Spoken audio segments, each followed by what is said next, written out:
Welcome back to another episode of That's Business. Today's guest, Audrey Tappan, is a color-holic and self-proclaimed networking maven. She prefers red wine, tacos, and reading in no particular order, and is always wearing purple. Based out of New York City, Audrey helps product-based businesses elevate their visuals for marketing campaigns and educates freelancers on better ways to market themselves with today's resources.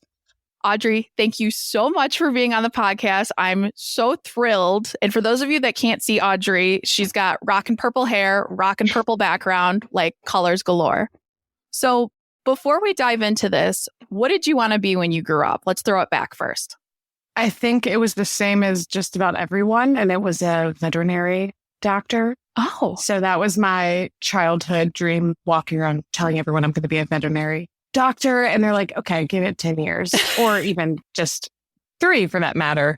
But yeah, I thought I was going to work with animals.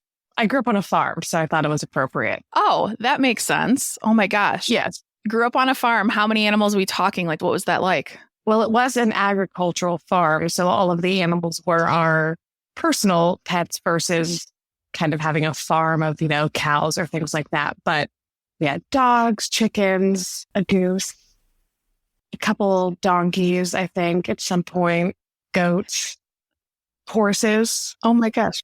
Yeah. It ran the gamut. Whatever the feed store had that weekend. If they had chicks, I was coming home with a couple of new chickens. If they had baby geese, I was going to come home with a goose. So why not? It just happens. Yeah. Oh my gosh. So transitioning, at what point did you change what you wanted to be, or walk us through kind of teenager, early adulthood, all that good stuff? Once I got into high school, I think that's when I started to think I was going to be in the military, because I was in the JROTC program at high school. So I was really dedicated to that. And academically, I was really set to try and go to a naval academy. And in the midst of all of this, ever since I was a child, I was always taking pictures. I was always a very artistic child, very creative, but I still thought I was going to go this kind of academic route. But I was a senior in high school, and I went to my colonel and I said, hey, I need a referral letter to go to this academy. And he looked at me and he's like, this is really what you want to do? And I was like, yeah, what are you talking about? He never wrote the letter. It was a very odd interaction where no one really said anything else. And I was like, okay, well, I'll get back to you. He never filled it out. I never went to the academy, and I ended up going to an art school to do photography. So it was just this subconscious decision where I knew that it wasn't for me based on other people's reactions when I told them I was going to do it. I'm not exactly sure how it happened, to be honest. It just did. Like, one thing led to another where I thought I was going to go this direction and I went that direction. I thought I was going to go to the local art college in my area and ended up applying to only one school in Savannah, Georgia, the Savannah College of Art and Design, and I got accepted. And I tell people that story. They're like, you only applied to one college and just went with it? I'm like, yeah, I don't know. Like, that's just what I did. So it's been a lot of flying by the seat of my pants, I think. I love that. And it seems to have worked out for you. So that's good. Yeah. Oh my gosh. Yeah, I'm happy with the way it turned out. Okay. So the difference with you, and I loved when you reached out to me, because I looked at your website and everything, and it is the most vibrant, like, gives you good vibes website. Like, I can't even explain. I tried to think of like something clever to say about it, but it's awesome. And especially, and we're going to dive into like your resources you give to freelancers and all, but how did you kind of distinguish yourself as this or differentiating factor in being in a creative field that you're in? Well, it's definitely been a journey. When I began doing photography, I did a little bit of everything, which I think a lot of freelancers do that. They try to find what they're good at or what they enjoy. So from being a wedding photographer to just doing headshots and portraits and families, it was a progression that was slow, but I was slowly weeding out these types of photography I didn't like to do. So it started with letting go of weddings, because I got a client that was an influencer and she needed someone to photograph all of her Instagram feed content. And she was a very colorful person. She liked to have fun. We would do a lot of like cheesy kind of Photoshop stuff. And I realized, wow, this is really fun, and dove into that with her. And then would slowly get a client here or there. I realized color was kind of the main attraction to a lot of these brands that I enjoyed working with.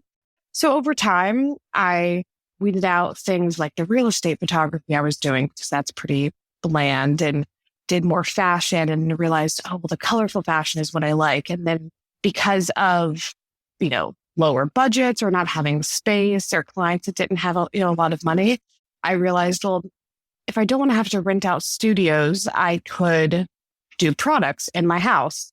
So I'm doing products without having to rent out an extra space, and realize, wow, I'm really good at this. And again, like color is coming into play. I can get a lot more creative with the environment that the product's in, where when you have a model, you have to think on a lot larger scale.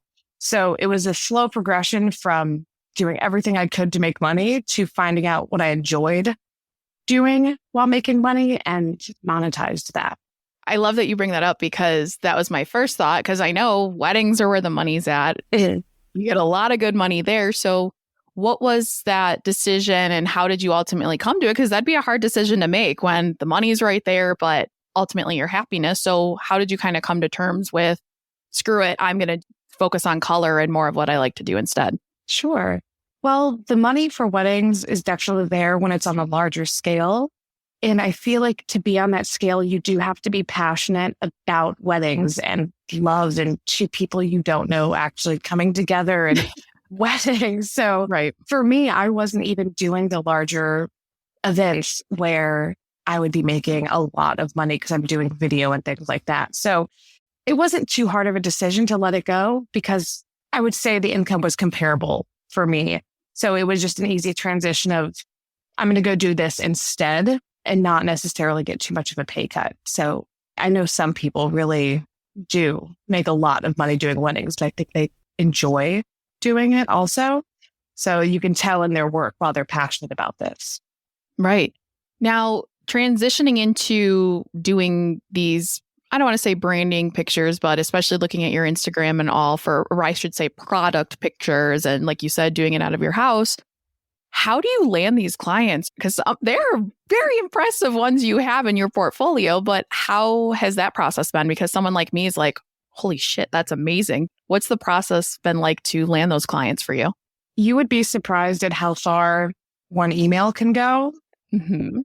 I've just emailed people that I imagined would be out of my reach, I guess, like Burst Oral Care. They're in stores that I go to, CVS and large retailers. But I just sent an email and said, hey, I do photography. I love your product. I love the colors that your product comes in. And I would love to work with you if you were ever in need. So I just introduced myself, and sometimes they never email back. Most of the time, they'll never email you back, but sometimes they do. And if you send out enough of them, you're going to land clients that you want to work with. So I think it's just a little bit of initiative and, taking a chance to see if someone wants to. They're just human like you and I. So they want to see exciting photos of their product as well. So if you catch them in a place where they need photography, you might just be the one. Right. And you're honestly making it easier for them to choose, that you just end up in their inbox. So I appreciate that. Right. Yeah. Amazing. Now, another facet of you, when we had initially talked, you talked about helping freelancers with resources you give. And I know you touch on that a little bit of doing the freelance end, starting out, but why is that something that you're passionate about? And what does that look like as far as resources you do give out or help freelancers with? Well, as a freelancer and having to send out all of these cold emails myself and finding ways to come in contact face to face with the people I want to meet by going to networking events and everyday tools that I use to track my emails or connect with other like-minded collectives are all things that I have acquired over the years. So in my mind, I want to give back to the people that work alongside me and do what I do, because there's enough work for everyone to go around. So I think if I have this long list of things that I use and have benefited from, why not share that with my community and help elevate those around me? Not only the brands that I work with, where I elevate their visuals for them and their marketing campaigns. I want to help other freelancers elevate their visuals so that they can get more jobs and connect with the people that they need to connect with. And I love that there's enough work to go around. Yes. Because I've been told that by people. They're like, why are you connecting with other career coaches or podcasters? Like, why would you have someone on your podcast that's in your field? It's like, again, there's different niches and there's different areas. I mean, you're in New York, I'm in Michigan, and there's global work available. But I think that's a connotation when people are outside of freelance that don't really understand that. But it's like, if you can help someone else, why not? Yeah. And I might come in contact with someone who wants really moody photography, like dark, gothic, Halloween, something. And I go, I could do that, but I don't on a regular basis. Let me connect you with Sally Ann down the road who does Halloween photography. I don't know. And it's important to keep your network close so that you can share jobs that either aren't in your niche or maybe you just don't have time for. Sometimes we're just too busy. Sometimes you might be booked for months with your podcast and someone's like, I need to get on. And you're like, well, you could go on so-and-so's podcast and then come back to me when I'm available, kind of thing. Because especially in New York, there are millions of people. I cannot do photography for every single brand. It's just not realistic. So it's important to share with each other. Well, and it offers a better client experience too, because it's being honest rather than you like taking on the work and then it's not your vibe and then it's, the client's not going to be happy. So I totally agree with that and very much the same there. But with everything that you do, what exciting things do you kind of work on either day to day or what does a day in your life look like? Because it seems like every day is kind of different in the best way possible. Yeah, most of my days, like I said, are sending out emails and doing admin work. But when I do have a client, or even when I don't, sometimes I shoot stuff just for fun, but I kind of plan a play day, if you will. So I try not to schedule anything else and I get set up my studio and it's really just a creative process of, okay, let's get the lights set up. Let's get the background set up and then just sort of go and see what happens. And there's not much of a plan usually, outside of like a mood board and maybe we know we're going to use some props, but I just want to see how things flow. So I let myself be as creative as possible, see what works, see what doesn't. And then it's really just editing and communicating with the clients. It's a lot of admin. So I would say I would be in the studio one day of the week out of, 5, because a lot of it is the outreach, everything that comes after the photo shoot has happened. And networking, a lot of like out of the house events, virtual events as well. I would say being a part of other communities is huge. So I get a lot of my work through referrals. So for me, it's just a lot of connecting. It is so huge on connecting. Now, something we talk about a lot on this podcast is that networking piece. And of course, there's sometimes repetitive careers or fields that people do in these groups, but how have you found kind of like your ideal networking groups or what you decide to put your time and energy into? What's that kind of experience been like for you? Well, usually you can tell when you go to a networking event if it's your vibe right away. It's you can walk in and be like, these are my people or they're not. So I definitely have gone to some groups and it just didn't really click and I never went back. But the ones I've been drawn to are the ones that, again, it all comes back to having fun for me and just having a good time. Am I laughing with these people? Am I connecting and having genuine conversations? So it's finding groups that you have similar interests in. So it's not necessarily, do we have careers that align? It's more just like, are we getting along? Because that's where the actual connection happens. When I connect with someone at an event, I'm like, oh, wow, you like jet skiing too? Oh my God, I love jet skiing. Like, tell me more about it. Now we've connected on a personal level and like, oh, well, what do you do for a living? And then typically speaking, if you're going to vibe on that level, you might have clients that are similar because you're similar types of people. So that's really my advice. We're just like, look for your tribe and the work will come. Don't necessarily look for the work and then look for your tribe because you're going to be doing it in the wrong order. And it's a lot of, I feel it's kind of like dating, like you got to find the right one. And if the vibes are off, get out. But exactly. When you're going to these events, what are some tips? Because a lot of questions I get asked a lot are like, okay, you go to all these events, but like that sounds scary or that sounds awful or I'm more introverted, whatever the case may be. So what are your best practices as far as like not feeling awkward of like, hi, I'm Audrey, and walking right up to people?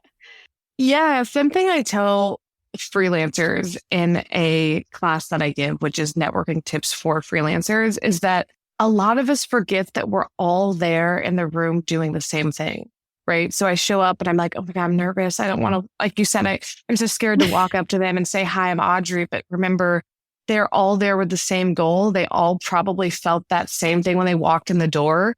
So once you let that go and you just walk up to people, say you see a group of 3 people, just walk up and say, hey guys, I'm just going to join your group. Like, not interrupting, keep going. I'm just going to literally stand here with you.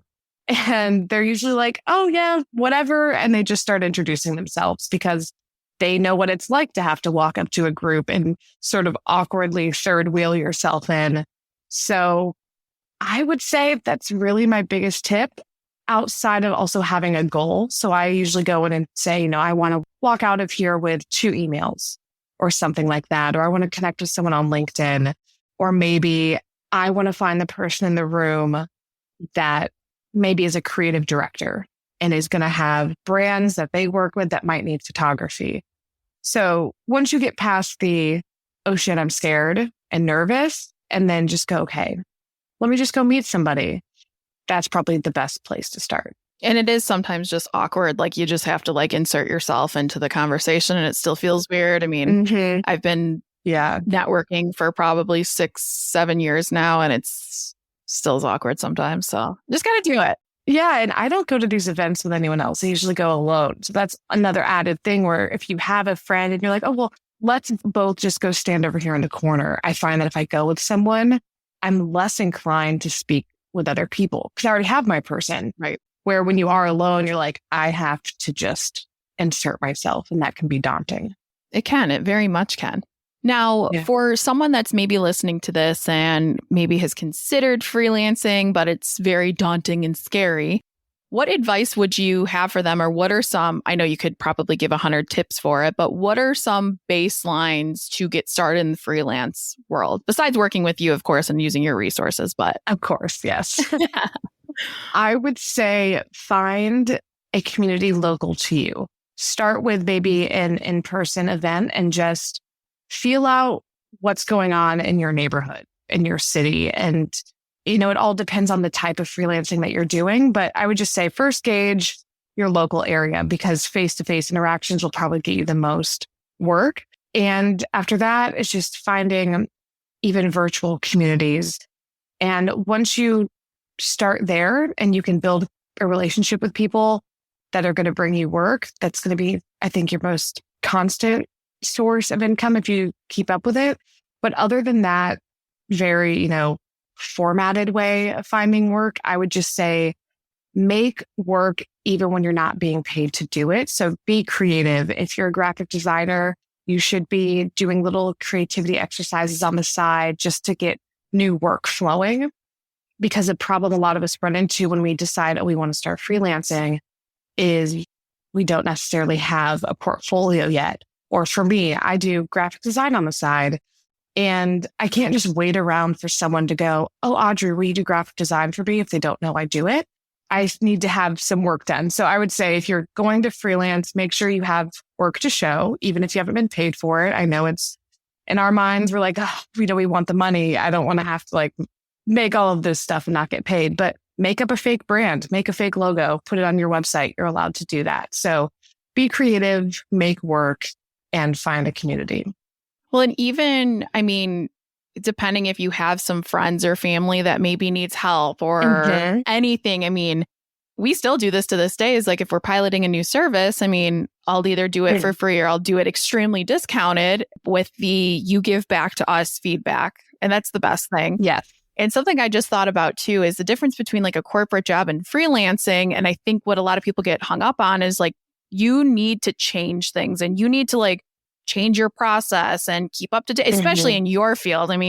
Staying up to date on trends and branding and what do people want to see? And it's a lot. And all the software, like AI as well. Yes. Like keep up with that. That's one thing. That's a full-time job itself, right? Yeah. This is a conversation I have a lot. I'm not coming up with the right question to ask you because what I've had the conversation around is a lot of people are like, what do you mean? Like you have a meeting every day to see what's broken and you guys just like fix it? Or you just like take on new tech and just like roll with it? It's like, yeah, but what's that been like for you of like, it's not rolling with the punches, but like rolling with the times, we'll say. Absolutely. Recently, I added animation to my list of services because I was already adding graphic design to my fashion photography. I don't do it as much anymore to my product photography, but when I did fashion, I would like draw on the photos and add fun little elements to them. And I thought, oh man, I can make these move. Let me learn how to do that. And then recently I offered, it's about 6 people, a completely free service where I took their already existing logo and then animated it. So sort of an exercise of, can I make this happen when I didn't build this file? Like I'm not getting the file with all the layers. Right. I didn't design it. Just let's see what I can do with what I have. So not only was it an exercise of creating new work that I wasn't getting paid for, but I was giving back to my community that I have already built. So now I now built trust and at least 60 people that trust my services. And I asked them the only thing that they needed to do in exchange was post it on LinkedIn because LinkedIn is where the money's at. Yes. And I don't have ad dollars. So I'm going to give you this and you're going to post it and you're going to tell everyone how much you love me. And it's going to be amazing. So that's an example of me as a photographer, kind of like you said, piloting a new service and doing it for free. I think I did that, say 2 months ago. Since then, I've gotten 3 paid logo animations from people that came from those communities that kind of saw that. And they're like, oh, I saw you did that for so-and-so. How much do you charge for that? Now I can charge $150 to animate someone's logo. And all I had to do was do it 6 times for free in my spare time. So that's how I have, as a photographer, stayed kind of trending, is how can I make my photos move? So that logo animation, I can also apply those skills to my photos, make gifts for people. A lot of brands want things that are going to catch someone's attention in 3 seconds or less. So how can we do that with a photo? Oh, that's so awesome. Now, something you said LinkedIn is where the money is at. Why did you say that? Because people on most social media platforms are there to consume and they are maybe clocked out. I'm going to take a break from work and I'm going to go play on Instagram and scroll and just see, watch funny videos, where LinkedIn's a place for professionals that are intentionally trying to connect with other people. And you have plenty of profiles on there that aren't active, but the people that are, they're there because they are like, hey, I'm advertising myself to connect with you. I don't just want you to follow me and that's it. They are actively trying to build a community. So I find that if I post, or if someone posts like, hey, Audrey made this logo animation for me, there are so many professionals on there that are like, I have a logo. I could use that animated. If I put that on Instagram, people might go, oh, that's cool. Like, Right.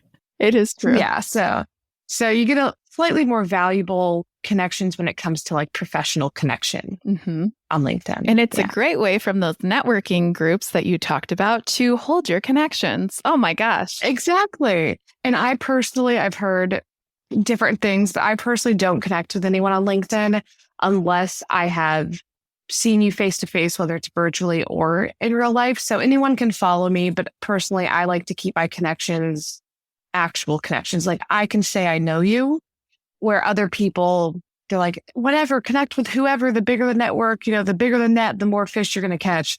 But for me, in my personal brand, the fish I want to catch, I want to be like big and juicy and worth the catch, versus like Instagram is where I'm going to cast my big net and be like, whatever, let's connect and hang out and like each other's stuff. But in LinkedIn, I'm a connection. I want people to trust, like, she does know that person. I love that. Now, for the next, whatever, short term, long term, what exciting projects, or do you have anything that you want to bring up that you're working on, or any new services you're offering? Currently, I am testing out a price per item model where instead of someone paying me hourly or just for the day, brands can come to me and say, I have this one hand lotion. Maybe all they make is hand lotion, and they just need a couple photos. They don't have a huge budget, so they can get a set of photos and an animation for a set price, and they can just pay per product. So every time they come to me, they can pay as little as $275. So I'm kind of testing that out and see how that works for smaller businesses that when they see a price tag of, $3,000, it kind of scares them. So this is a accessible avenue, for small brands to, get product photography and not have to spend an arm and a leg. That's awesome. So we're going to see how that goes. Amazing. Now, as we wrap this up, Audrey, what advice do you have for listeners? Practice your elevator pitch and make sure you have a creative pitch deck to send to your potential clients that doesn't have a lot of copy in it. I think one of the biggest mistakes people make is they do have a creative deck, but they try to write every single thing about them in the deck. Like, I want you to get to know my entire brand and personality in 5 minutes. So keep it short and sweet. If you hate having to read a paragraph email when someone sends it to you, just know that everyone else hates to read it too. So short, sweet, and make sure, you're connecting with people. Amazing. Audrey, you gave so many great nuggets of information. And if those of you listening want to work with Audrey, utilize her resources, or considering the freelance route, head to the show notes, work with her, reach out to her on socials, and tune in again next week for another episode of That's Business.